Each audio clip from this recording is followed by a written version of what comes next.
Saúdo a todos com a paz do Senhor Jesus. Que Deus, através dessa palavra, venha abençoar e confortar todos aqueles que ouvem e entendem a palavra de Deus. Que Deus te abençoe.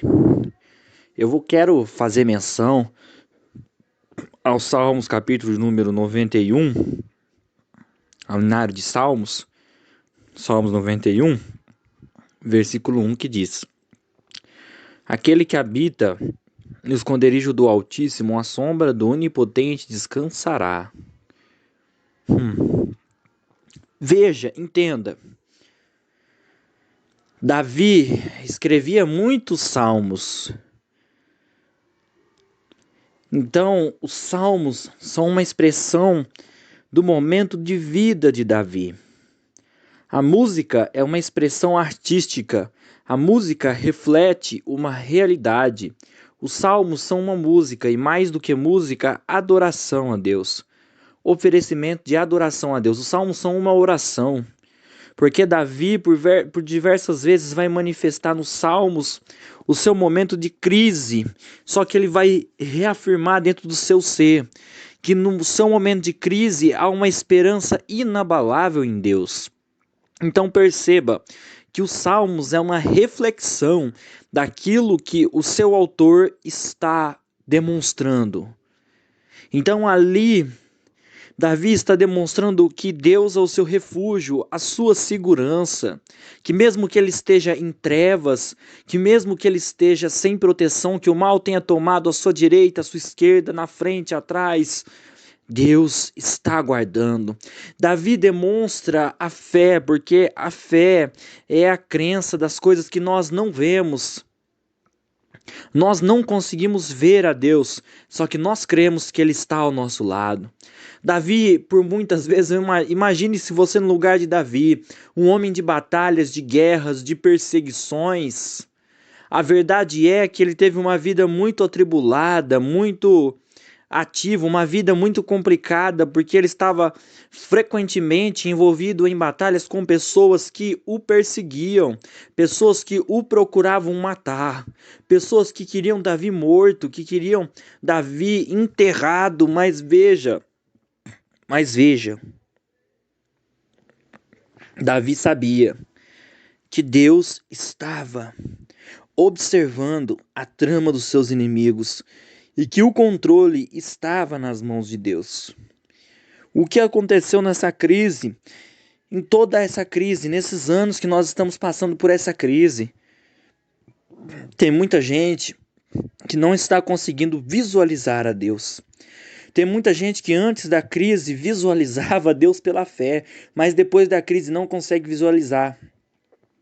Porque o que demonstra que uma pessoa é verdadeiramente convertida, o que demonstra que a pessoa tem uma fé salvadora, uma fé verdadeira cristã, é que nos piores momentos ela não muda o seu objetivo. Nos piores momentos a pessoa não nega a sua fé. O exemplo de Pedro, quando está caminhando sobre o mar e ele começa a afundar e começa a temer. Nós somos como ele.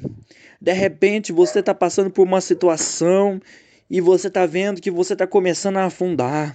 Você está vendo que parece que o seu barco vai a pique, parece que não tem saída, parece que não tem jeito para você. Mas eu estou aqui para te dizer, não desanime. A manifestação de fé é no momento de crise, é no momento de dificuldade. Pode ser que o seu inimigo esteja com uma faca no seu pescoço, mas o seu alvo tem que ser Cristo. Apóstolo Paulo foi perseguido, foi massacrado. Apóstolo Paulo foi humilhado.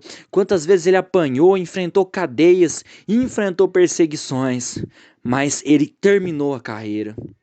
Ele terminou a carreira. Veja que interessante. A perseguição que está te afetando agora não vai ser capaz de terminar a sua carreira. É isso que você tem que entender. A perseguição que estão fazendo com você não vai impedir o plano de salvação de Deus na sua vida. A perseguição que você está passando, de repente cadeias, sofrimentos, não vão impedir o plano de Deus. Entenda. Entenda como Deus se manifesta na crise. Deus espera afundar um pouco. Deus espera a coisa ficar estreita, espera os inimigos passarem a faca no pescoço para ver se o seu objetivo é Ele. O apóstolo Paulo diz: ei, morrer para mim é lucro, porque eu estou morrendo em Cristo, porque eu estou com Ele. O apóstolo Paulo não temia a morte, porque ele sabia que Deus estava com ele. Você não deve temer nem mesmo a morte, por quê? Porque você sabe que Deus está com você. E se você morrer, você vai para os braços dele. Isso é a fé salvadora. A fé salvadora é não temer os confrontos diários que nós temos contra o inimigo. Nós temos confrontos diários contra o inimigo. E o que faz com que nós não pereçamos é a nossa fé. É mais digno você afundar tentando do que você correr do barco, do que você abandonar, do que você deixar o barco ir a pique sozinho.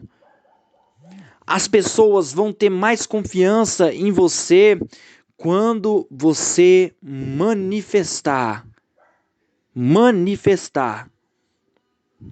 a confiança plena em Deus. Há diferenças de cristãos.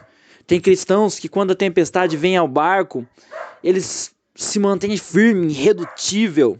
Não estou falando de pessoas de cabeça dura, mas pessoas que fazem o certo, porque são pessoas que têm a fé no seu coração. Se no momento de crise você se corromper, você fazer o errado, a sua força vai ser pequena.